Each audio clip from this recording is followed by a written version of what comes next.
গ্রামের মেঠো পথে পা দিতেই মনে হলো আজ যেন অমাবস্যা। প্রকৃতিও বেশ ক্ষিপ্ত আজ। হুটহাট বিজলির চমকানিতে স্পষ্ট বুঝতে পারছি আকাশটা মেঘলা হয়ে রয়েছে, যেন যে কোনো সময় আকাশ বেয়ে ঝমঝম করে বৃষ্টি নামবে। এমন পরিবেশে চাঁদ তারাগুলোরও দেখা মিলছে না।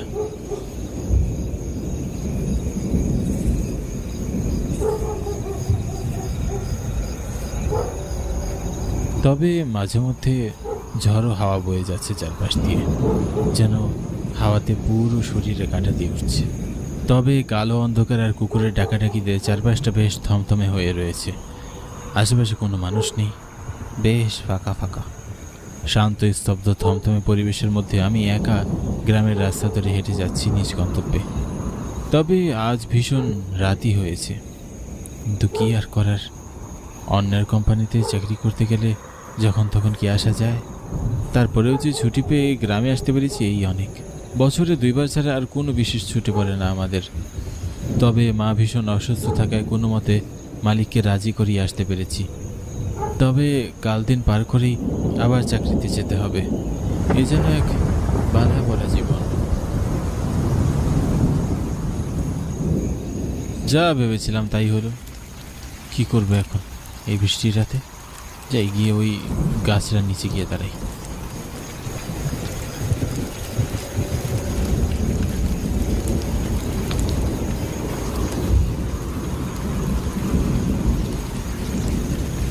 কথা বলতে বলতে হঠাৎই ঝমঝম করে বৃষ্টি নামলো। এমন বৃষ্টির মধ্যে এত পথ যাব কিভাবে, এই নিয়ে বেশ মুশকিলে পড়লাম। এখনও এই গ্রাম পার করে রাজপুরের একেবারে শেষ মাথায় যেতে হবে, তবেই না বাড়ি পৌঁছাতে পারবো। আর কতক্ষণই বা এভাবে গাছের নিচে দাঁড়িয়ে থাকবো? পুরো শরীরটাই তো নিস্তেজ হয়ে গেল। এই বৃষ্টির মধ্যে আশ্রয় নেবার একটি জায়গা নেই। তবে বৃষ্টির ধারা দেখে মোটেও মনে হচ্ছে না যে এই বৃষ্টি এখনই থেমে যাবে। আকাশে যেভাবে অনবরত বিজলি চমকাচ্ছে, বরঞ্চ যেন বৃষ্টির ধারা আরোই বাড়বে। গাছের ডালপালাগুলো একটার সাথে আরেকটা বেশ ধাক্কা খাচ্ছে। আবার কোনো কোনো গাছ হেলে পড়ছে মাটিতে। এই অবস্থায় মোটেও এভাবে গাছের নিচে দাঁড়িয়ে থাকা উচিত হবে না। নিরাপদ স্থানে গিয়ে কিছু সময়ের জন্য আশ্রয় নিতে হবে। ওই যে সামনেই একটা বাড়ি দেখা যাচ্ছে না? খড়ের চালা দেওয়া আর মাটির একতলা একটি বাড়ি। তার আশেপাশে এই বিস্তীর্ণ এলাকা জুড়ে আরেকটি বাড়িও নেই।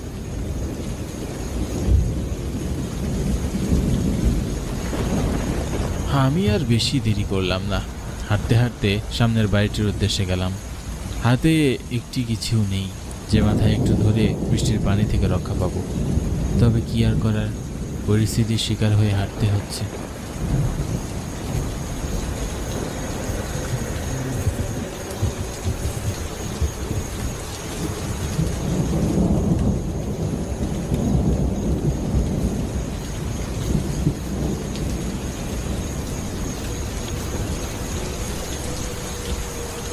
আমি ভীষণ ইতস্তত বোধ করছিলাম দরজাটিতে ঠকঠক করতে, কেননা আমার অনুমান অনুযায়ী এখন রাত 11টা বাজে। এই সময় গ্রামের কোনো মানুষই জেগে থাকে না, সকলেই গভীর ঘুমে আচ্ছন্ন। তবে শহর হলে ভিন্ন কথা ছিল। কিন্তু নিরুপায় হয়ে দরজায় ঠকঠক করতে লাগলাম। তবে খানিকক্ষণের মধ্যেই যে দরজা খুলে দেবে তা আশা করিনি। বেশ অবাকই হয়েছিলাম এই দৃশ্য। তবে হয়তো কোনো কারণে তারা ঘুমায়নি, তাই তাড়াহুড়ো করে দরজাটি খুলে দিয়েছে। তবে এ কারণে আমার বেশ উপকারী হয়েছে, বেশিক্ষণ অপেক্ষা করতে হয়নি। কি চাই এত রাতে? না মানে আমি মহেশ, খুব বিপদে পড়ে এই রাতে আপনার দরজাতে ধাক্কা দিলাম। দয়া করে আমাকে ভুলে দৃষ্টিতে দেখবেন। না না ঠিক আছে, তবে কি বলো, কি তোমাকে সাহায্য করতে পারি কি করে? হ্যাঁ, এই ঝড় বৃষ্টির রাতে এইখানে আটকা পড়ে গেছি। আমার বাড়ি রাজপুরের একেবারে শেষ মাথায়। হয়তো আমার বাবার নাম বলে আপনি চিনবেন। তবে এই দুর্দিনে যদি আশ্রয় দিতে সাহায্য করতেন বেশ ভালো হতো আমার। নয়তো এই বৃষ্টির মধ্যে আর কোথায় বা যাব? আশেপাশে একটি বাড়িও নেই। আর বৃষ্টির ধারা দেখে মনে হচ্ছে অল্প কিছু সময়ের মধ্যেই থেমে যাবে। তবে বৃষ্টি থেমে গেলেই আমি চলে যাব। তা তো বুঝতে পেরেছি। ঠিক আছে, ভিতরে এসো, তোমার জন্য থাকার ব্যবস্থা করে দিচ্ছে। আপনাকে অনেক ধন্যবাদ। আমার যে কত বড় একটা উপকার হলো বলে বোঝাতে পারবো না। হ্যাঁ হ্যাঁ, এসো এসো, আর বাইরে দাঁড়িয়ে থেকো না, অনেকটা ভিজে গেছো।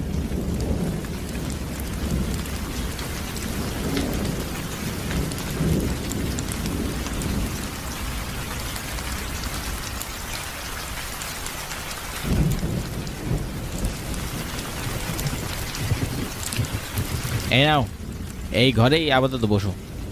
ঠিক আছে, আমি বৃষ্টি থামলেই বেরিয়ে পড়বো। তা তুমি কিছু খাবে? না না, আমি খেয়ে এসেছি, এখন আমি আর কিছু খাবো না।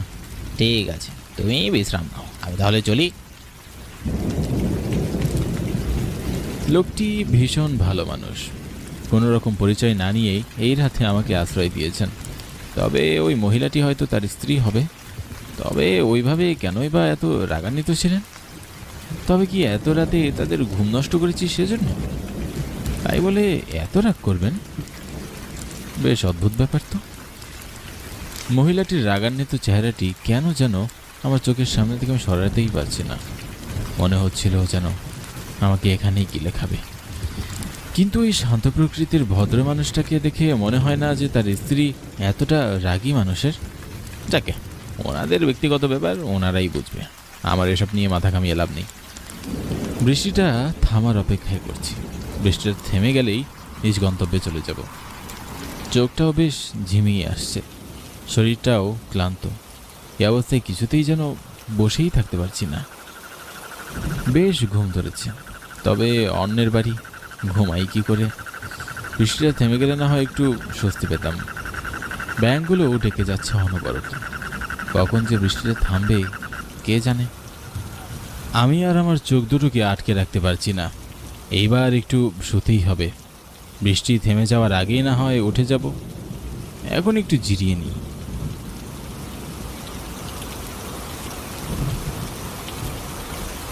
বিছানায় শোয়া মাত্রই আমার চোখ দুটো ঘুমে আচ্ছন্ন হয়ে আসলো। আমি আর তাকিয়ে থাকতে পারলাম না, সাথে সাথে গভীর ঘুমে তলিয়ে পড়লাম। হঠাৎ আমার কাঁচা ঘুম ভেঙে গেল। আমি বেশ অনুভব করতে পারছিলাম এখনও বৃষ্টি থামেনি, কিন্তু পাশের ঘর থেকে বেশ চেঁচামেচি শব্দ আসছে। কিন্তু এত রাতে কেই বা চেঁচামেচি করবে? বেশ হতবাক হলাম।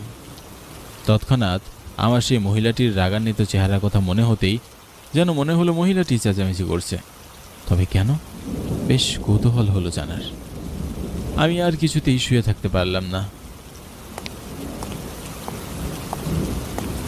এক পা দুপা করে আস্তে আস্তে উঠে জানালার কাছে গিয়ে দাঁড়ালাম।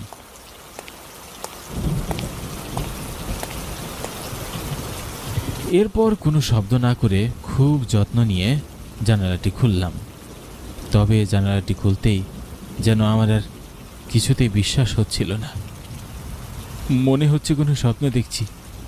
আমি ভালো করে তাকিয়ে থাকলাম মেয়েটির দিকে, কিন্তু এ তো ভুল ধারণা নয়। স্পষ্ট দেখতে পাচ্ছি মেয়েটি হাওয়ায় ভাসছে। স্বাভাবিক মানুষ তো কখনোই হাওয়ায় ভাসতে পারে না। তাহলে মহিলা কে? কে মহিলা?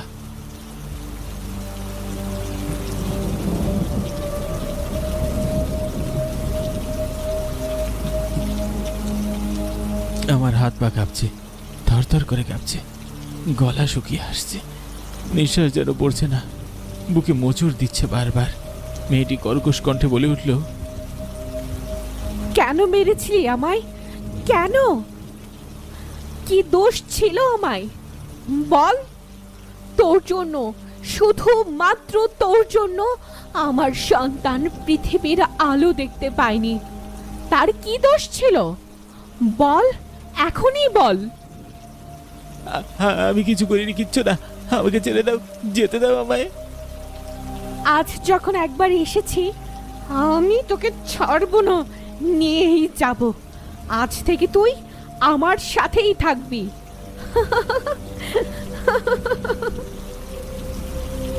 না, এমন হতে পারে না, ছেড়ে দাও, ছেড়ে দাও। কেন ভয় পাচ্ছিস? সেদিন আমিও বলেছিলাম ছেড়ে দে, ছেড়ে দে আমায়। কই, আমাকে তো ছেড়ে দিসনি, তাহলে আমি কেন ছেড়ে দিব? হ্যাঁ, এতবার বলেছি চলে যা, তাও যাস না। শেষবারের মতো বলছি, যা পিশাচিনি, চলে যা, চলে যা এখান থেকে, নয়তো কিন্তু খুব খারাপ হবে।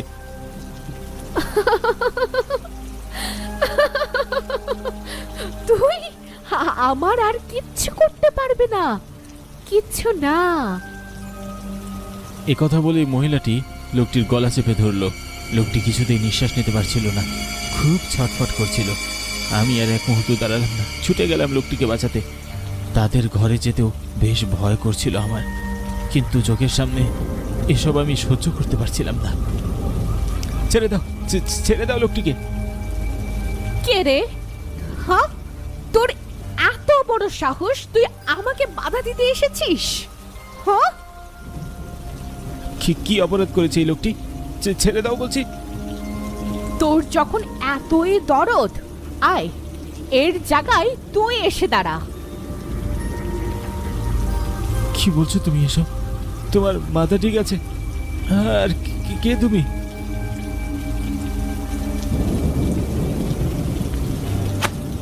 আমার এ কথায় যেন তার রূপ পুরোটাই বদলে গেল। তার চোখে মুখে রক্ত, পুরো শরীরে রক্তের দাগ, চোখ দুটো লাল টকটকে। আমি যেন এই অবিশ্বাস্য ঘটনাটি কিছুতেই দেখতে পারছিলাম না। থর থর করে কাঁপছিল আমার হাত পা, পুরো শরীর যেন থ মেরে গেছে। আমি হলাম সুরেলা দেবী। এই লোকটি, শুধুমাত্র এই লোকটির জন্য আমার এই অবস্থা। এই লোকটি দায়ী আমার এই অবস্থার জন্য। কেন? হ্যাঁ, এমনই এক বৃষ্টির রাতে এই লোকটি আমাকে মেরে ফেলে। আমি গর্ভবতী ছিলাম। কোনো এক কবিরাজের কাছে গিয়ে সে জানতে পারে যে আমার গর্ভের সন্তান আমার কন্যা, আর তার চাহিদা ছিল পুত্র সন্তানের। আমি তার চাহিদা মেটাতে পারিনি বলে এমনই এক বৃষ্টির রাতে ধাক্কা দিয়ে ফেলে দেয় আমাকে। আমি অনেক আকুতি মিনতি করেছিলাম, আমার কথা সে কিছুতেই শুনিনি, কিছুতেই না। আমি আর আমার সন্তান সেদিনই মারা যায়। তার নিজের দোষ ঢাকতে আমাকে ওই বাড়িটির একটি কোণায় মাটি চাপা দিয়ে দেয়।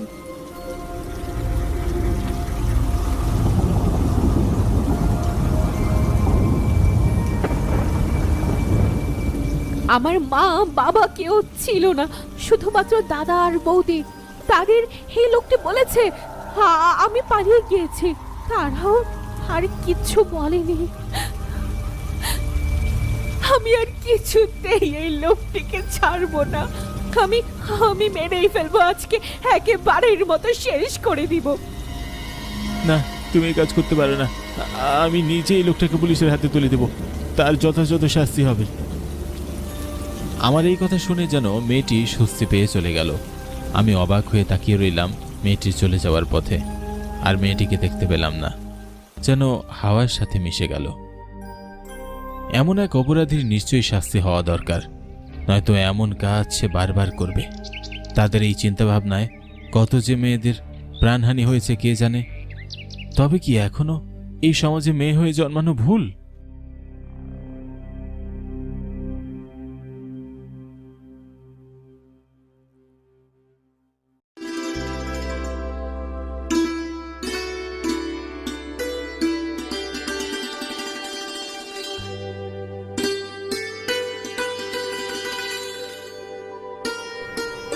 হ্যাঁ জ্যোতি, বলো। একটা সুখবর আছে ভাইয়া। কি সুখবর? আমার বিয়ে ঠিক হয়েছে।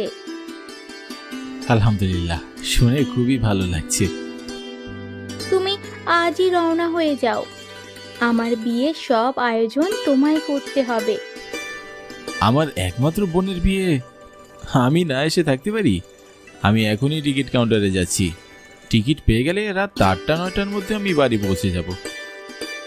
ঠিক আছে ভাইয়া, মা আর আমি তোমার অপেক্ষায় থাকবো।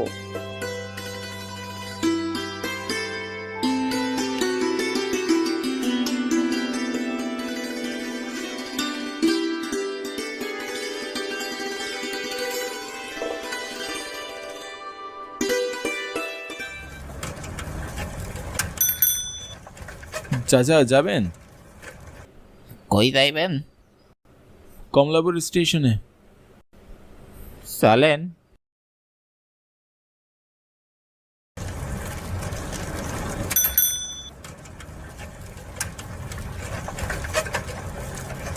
রিক্সা নিয়ে কমলাপুর স্টেশনের উদ্দেশ্যে রওনা হলাম।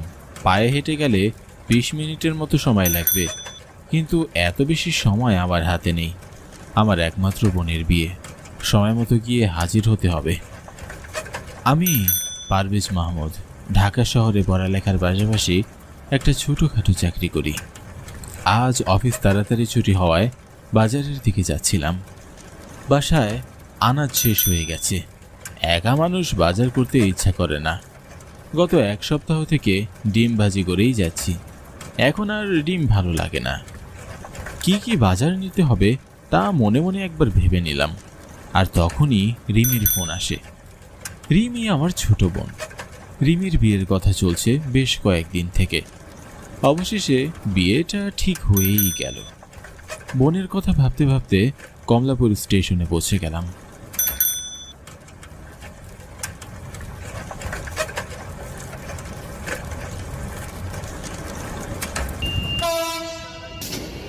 প্ল্যাটফর্মে একটু অপেক্ষা করতেই ট্রেন চলে আসলো। স্টেশনে আসতে আর একটু দেরি করলেই ট্রেন মিস হয়ে যেত। তখন পরবর্তী ট্রেনের জন্য অপেক্ষা করতে হতো।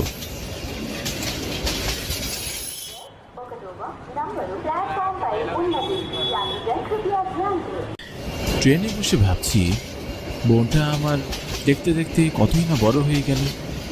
কাল বিয়ে করে চলে যাবে। মা তো একদম একা হয়ে যাবে। একটা ভালো চাকরি পেলে মাকে শহরে নিয়ে আসবো। একা থাকাটা কতটা যে কষ্টের সেটা আমি বুঝি।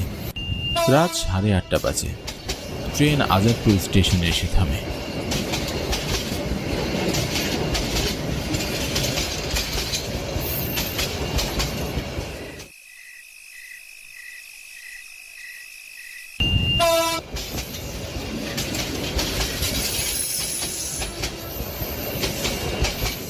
আমি ট্রেন থেকে নেমে গায়ের পথে হাঁটছি। আমি গায়ের ছেলে। শহরে আমার মন টেকে না। বারবার গ্রামে ফিরে যেতে ইচ্ছা করে। এইরকম রাতের বেলা এই আজাদপুরে কতই না হেঁটে বেরিয়েছি। সাথে অবশ্য আমার ছেলেবেলার বন্ধু রহিমও ছিল। সেও এখন শহরে থাকে। কাজের চাপে অত বেশি দেখাও হয় না আমাদের। তবে প্রায়ই রহিমের কথা আমার মনে পড়ে।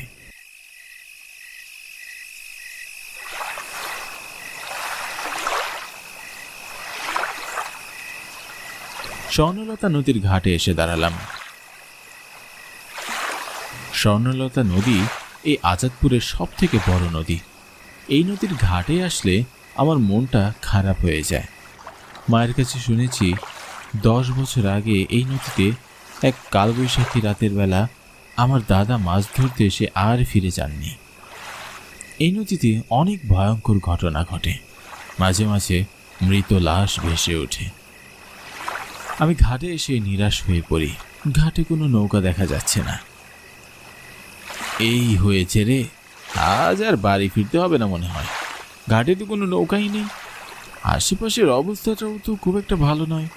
দেখি আর কিছুক্ষণ অপেক্ষা করে দেখি। যদি নৌকা না পাওয়া যায় তো সারা রাত ঘাটেই বসে থাকতে হবে। রাতের আকাশের দিকে তাকিয়ে আমার মনটা হঠাৎ খারাপ হয়ে গেল। আকাশ ঘন কালো মেঘে ছেয়ে আছে। খুব ভারী বৃষ্টি হবে হয়তো। এদিকে রাত হলে গ্রামের পরিবেশটা অনেকটা নিস্তব্ধ হয়ে যায়। তাই গ্রামের রাস্তায় রাতের বেলা কোনো রকম যানবাহন বা নৌকা পাওয়া যায় না। তারপরও অনেকে আছে যারা একটু বাড়তি ইনকামের আশায় রাতে বের হয়। আমারও মনে হলো আরেকটু অপেক্ষা করলে রাতে নৌকা পাওয়া যাবে।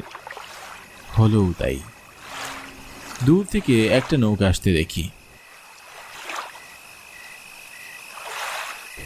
আমি খুশি হয়ে গেলাম।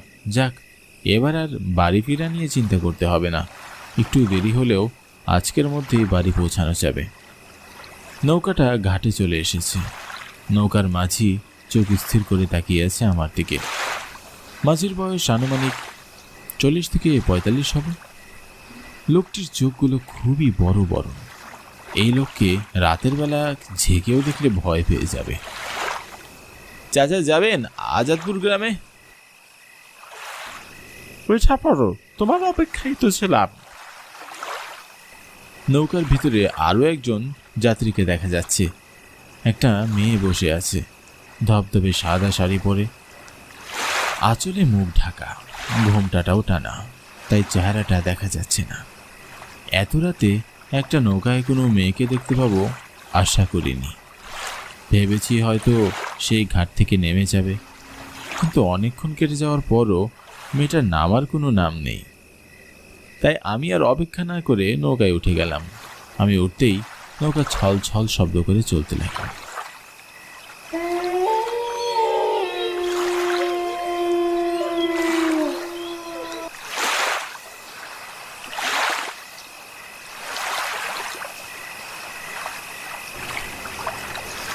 আজকে আকাশের অবস্থাটা ভালো নেই চাচা। কালবৈশাখীর রাত আজকে রইবে বলে মনে হইতাছে। মাঝির কথায় আমার কপালে চিন্তার রেখা ফুটে ওঠে। মাঝ নদীতে যেতে যেতে যদি ঝড় শুরু হয় তাহলে তো অনেক বড় বিপদের সম্মুখীন হব। তাছাড়া কালবৈশাখীর রাতে নদীপথে যাত্রা শুভ হয় না। অশুভ কিছুর আতঙ্কে মনটা কেমন যেন করে উঠল। আমি নৌকার মেয়ে যাত্রীটার দিকে তাকাচ্ছিলাম বারবার। চাচা কি আগে থেকেই জানতেন আজ কালবৈশাখীর ঝড় হবে? আগে থেকেই জানা ছিল। তাহলে এই ঝড়ের রাতে বের হলেন কেন? ঘাটে এই নৌকা ছাড়া আর অন্য কোনো নৌকাও তো দেখলাম না। ঝড়ের রাইতেই তো শিকারে খুঁজে পাওয়া যায়, সব মাঝিরা শিকারের খোঁজে বের হয় না। মাঝির কথা আমি তেমন একটা বুঝতে পারলাম না। কি শিকার করার কথা বলছে কিছুতেই আমার বোধগম্য হলো না।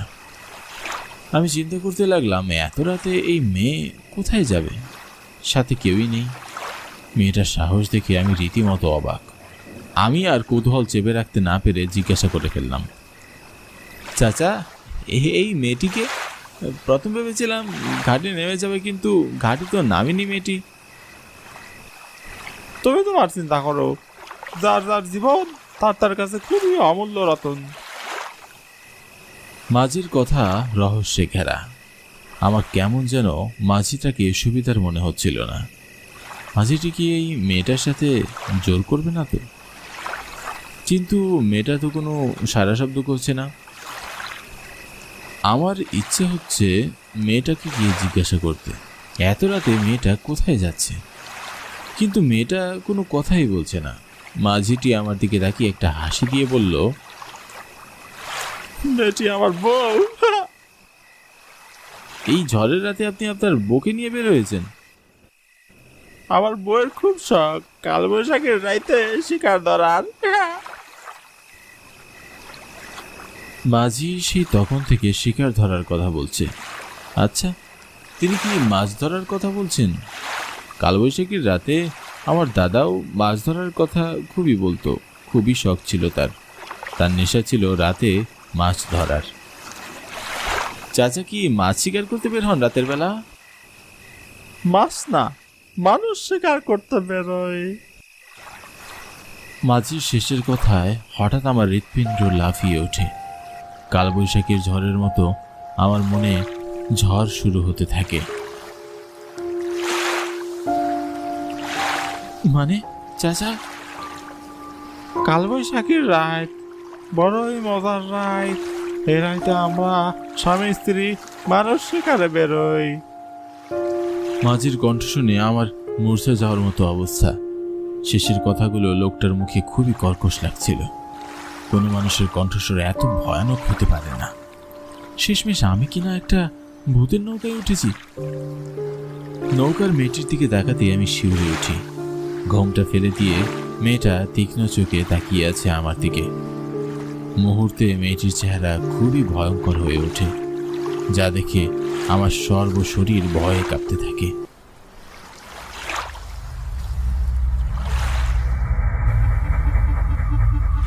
ওরে বাবারে, এরা তো মানুষ না।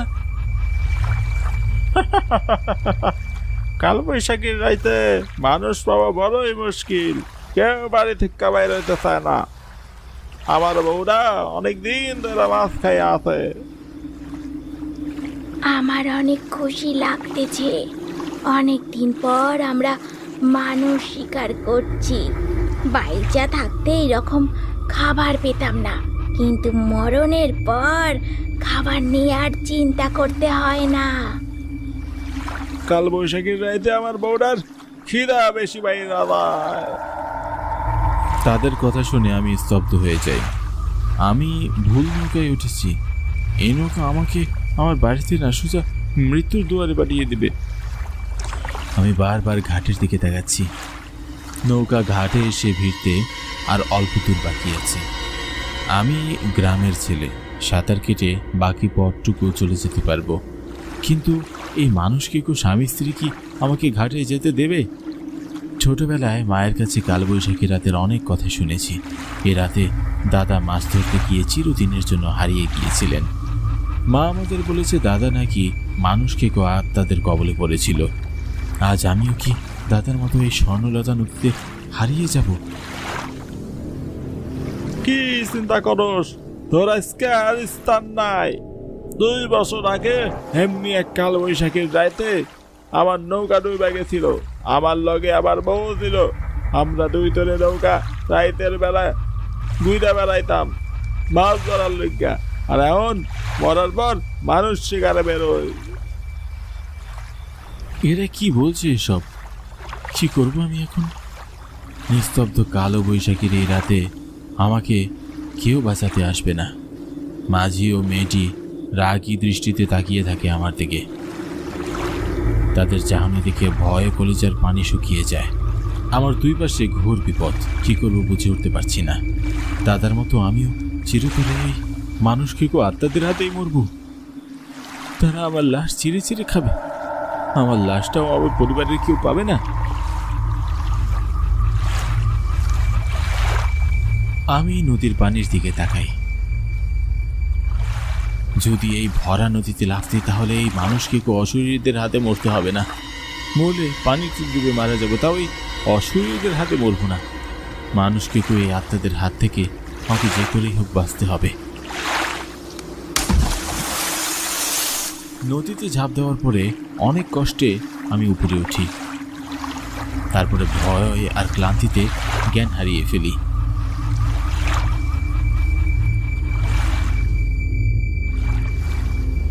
এরপরে আমার আর কিছুই মনে নেই।